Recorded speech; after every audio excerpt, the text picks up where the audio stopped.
Welcome back. We are here with a very disconcerting questions.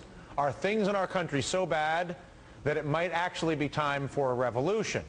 The answer obviously is yes. The only question is how to do it. From the wrongful wars to the corrupt economy to the special interests in the 6 industries that control every politician in this country, the political system itself, gerrymandering. 75% of all districts in the most competitive election ever weren't even up for grabs last week. You call that a competitive market? To clear our dire problems may require even more drastic solutions, and our next guest, cartoonist and author Ted Rall, targets the day-to-day absurdities of Washington through political cartoons printed in newspapers across the country, but now he's tackling something bigger, the need for real change and real action, perhaps even through violence, or at least the threat thereof. It's the subject of his new book, The Anti-American Manifesto. Ted, nice to see you. What do you mean with that title?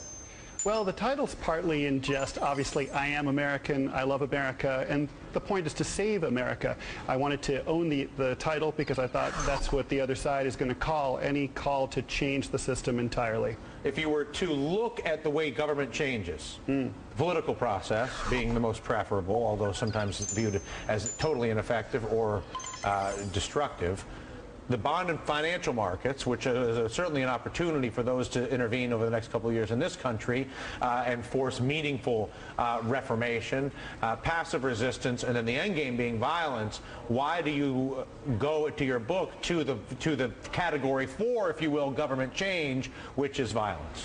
Well, in the Anti-American Manifesto, I argue that violence is the last case scenario. It's the worst case. Nobody wants it. It's easier to go other routes. Obviously, going through the political system is best. But we've seen for the last 2 years since the economy melted down that neither the Democrats nor the Republicans nor any possible third party is poised to step in.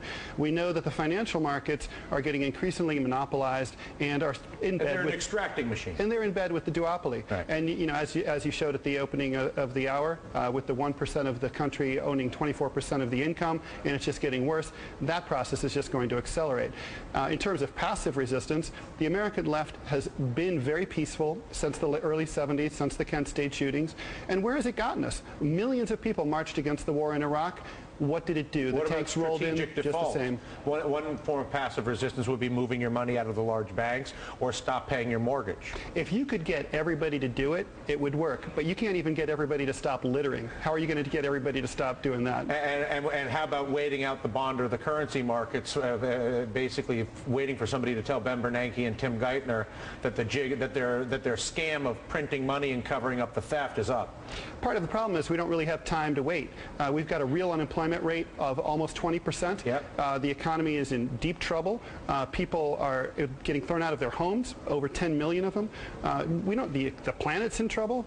This is unsustainable. The system is really in deep trouble. If you were to look at where there's the most receptivity, do you get any sense that either the Republican Party sees any opportunity to gain power by fixing any of these issues, or that the Democratic Party, who everybody thought was going to fix these issues and prove themselves to be just as bought as the Republicans in many ways when it comes to the wars, when it comes to the banks, that they now have some humble pie and will actually take up the sword of justice, if you will, and reform the process, which is alarmingly corrupt? Well, we know that jobs is the #1 priority, and Republicans don't get it any more than the Democrats do. Look at them. They're talking about shrinking government and firing government workers. That's just going to increase unemployment even further.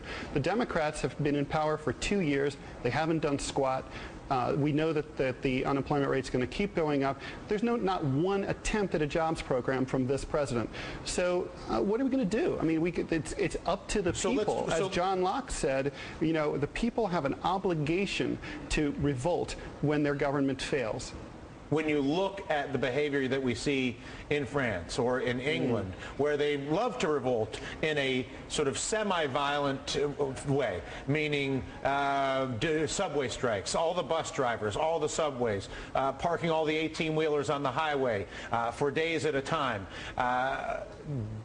Do you believe that that is even in the DNA of the Americans? I think it's going to be in the DNA. I think nothing will radicalize an American citizen more than getting thrown out of their home by a bank that just paid its CEO a bigger raise this year than the year before. Nothing is going to radicalize you more than not being able to feed your kids and knowing that 1% of the country has all the money tied up in it. We're not poor in this country. This is a very spectacularly rich country, the richest country that has ever existed in human history, and yet all the wealth is tied up into these huge corporations and this tiny cabal of people. The only thing that I'll add to that, I agree with what you just said, is that we've been to this rodeo before.